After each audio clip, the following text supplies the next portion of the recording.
Welcome to Infoware.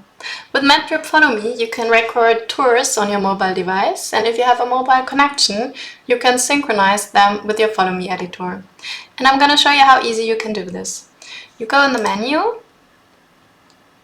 and go to the Follow Me button, and the recorded tours are sorted by date and by time.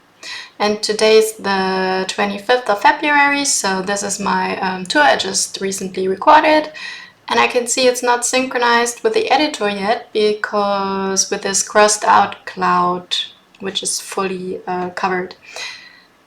So to synchronize tours, you simply click on this little symbol here, these two arrows, which seems to go in another.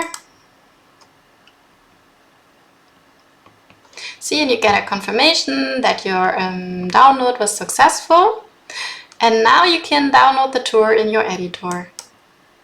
So now I'm in the FollowMe Editor.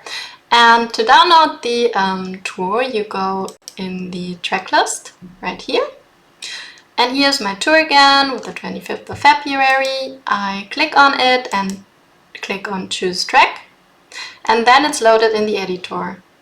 And now I have the possibility to create a route and see if the route is just like I wanted it to be, or if I might want to correct some GPS points here, or if I want to add some events to a certain track point.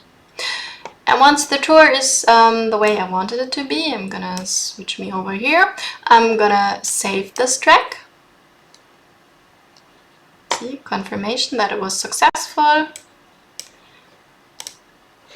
And the final step is to publish this tour, so the driver will have the tour on its mobile device. So you need to go on Publish Now again and confirm. Okay. And the driver now has to do the same procedure again. To receive new tours from the editor or change tours, you need to go, you need to synchronize them again, go in the Follow Me menu and press on this button again. Download was successful. And then you can start navigation. That's how easy it is to synchronize Follow Me tours from the editor to your mobile device and the other way around.